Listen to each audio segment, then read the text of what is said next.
Hey Machine, and welcome to your upper body workout for today. So it's another dumbbell one. All you need are 1 or 2 dumbbells and just making sure that we've got a nice sturdy chair as well for some tricep dips at the end. Okay, as a bit of a finisher.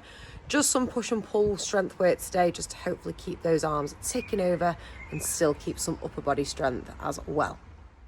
For your L-sit press, we're going to sit with those feet directly out in front, keeping that rib cage locked down and head of the dumbbells starting on your shoulder. We're going to press those dumbbells directly up overhead without leaning back or any other deviation from the body, and then just getting that head through the window at the top.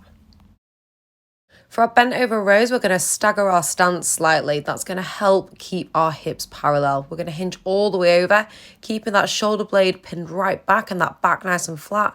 We're going to pull that dumbbell in line with the side of the body, keeping that elbow nice and close and giving the shoulder blade a big squeeze at the top. Make sure you complete all the reps on one arm before swapping it to the other side. Opposite arm to leg that's in front. The floor press, the easiest way to get into position is to bring those dumbbells up to your shoulders first and then lie back. We want those elbows at a 45-degree angle away from the body, and then as we press, we're just making sure we're keeping those dumbbells directly over the widest point of the chest or the sternum. Just a light tap of that elbow down towards the floor and really focusing on that squeeze at the end range. Make sure you have sturdy dumbbells for this one, okay? If you don't, you can always perform this one with your hands either side the dumbbell and then grab them as you need it. But we're going to start with both hands ideally on the dumbbells. You'll perform your push-up, making sure we've got one straight line through the body, and then as we hit the top of that push-up with those arms extended, we're rowing one hand in and then the other hand in before moving into that next rep.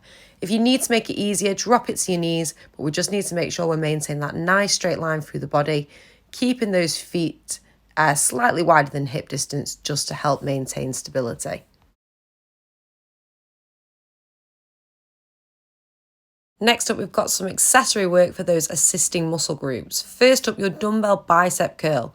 Just making sure we've got those elbows pinned in against the sides, rib cage is locked down, and as we bring those dumbbells up towards the shoulders, we're really thinking about squeezing the bicep at the top with minimal movement through the rest of the body. Then with those triceps, using your chair or bench or whatever it is you've got to hand, starting with the hands on the outside of those hips, we're going to send that bum down towards the floor until we get a right angle at that elbow, and then we're going to push up through the heel of the hand, focusing on that squeeze of the tricep at the top. You don't need to come miles away from your bench or from your chair, but please do make sure it's sturdy before you start your tricep dips.